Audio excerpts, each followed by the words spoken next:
Go make disciples. These are Jesus' last words, his great commission to his followers. And they're his last words before he ascends to the Father, which we hear today on this Feast of Ascension. Go make disciples. They're important words. But the problem is, we're not very good at doing that. We in the Australian Catholic Church, we're not great at making disciples. And for a long time, we never noticed that we weren't. And that's because we as Catholics, we didn't need to make new disciples because we bred them. Catholics had big families. Families had 5, 6 more children.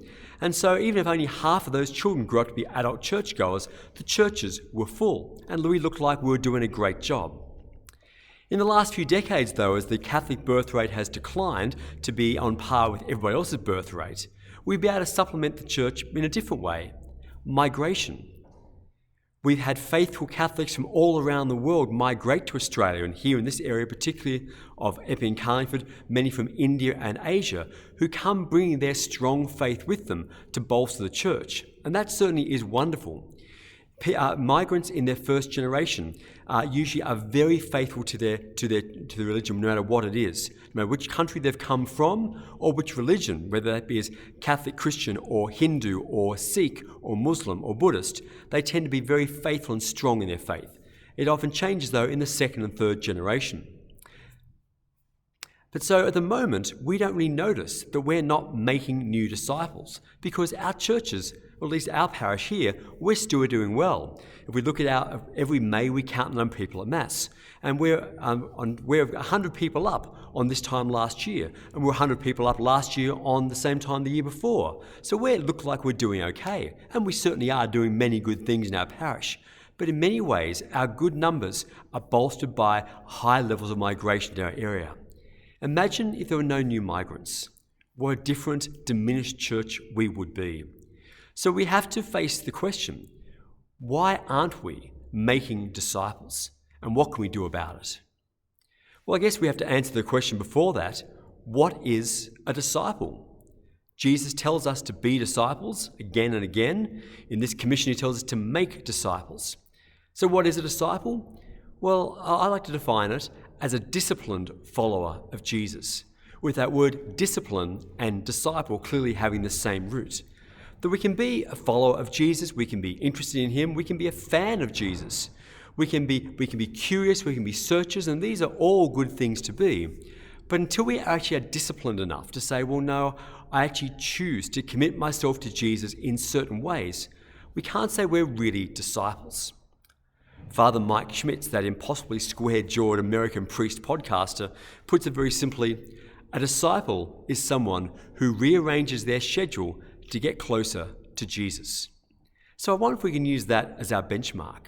Do we rearrange our schedule to get prayer time in each day? Do we rearrange our schedule to come to Mass on a weekend? I see many good people who live busy lives who go to this church or that church depending on whatever sort of suits them and the other things they're doing. People who go different mass times over different weeks, which is a lovely convenience we can offer people to have many masses to choose from. But when we kind of fit Mass in around other things, are we really being disciples? Are we really rearranging our schedule to put God first, or does God kind of fit in where there's gaps?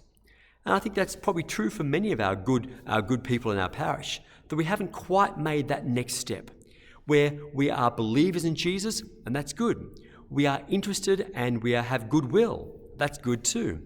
But that next step of saying, I commit myself to Jesus and I make time to put him first, that's a big step, but it's such an important one because it is what Jesus asks of us as a church to be. We need to be disciples, and for us to do, to make disciples. Well, how do we make disciples? Well, I spoke about this before Easter, and I'll put a link to that homily in the description below. Before Easter, we looked at the 5 thresholds, which author Sherry Waddell articulates as the 5 thresholds people go through on the way to discipleship, of trust, of curiosity, of openness, of seeking, before we finally make a commitment to follow Jesus. But that's where we need to get to. where we actually make Jesus a priority in our life above and beyond all other things. And that's why it's hard. When we are busy, when we have many competing demands, it's hard for many of us to put Jesus and the things of Jesus first. But that's our challenge. This is the weekend of the Ascension, where we see Jesus return to the Father, to be exalted to where he always was meant to be, where he was with the Father before he was incarnated into earth. Jesus was co-equal with God in heaven. And at Ascension, we see him exalted back to that same place. It tells us why Jesus matters.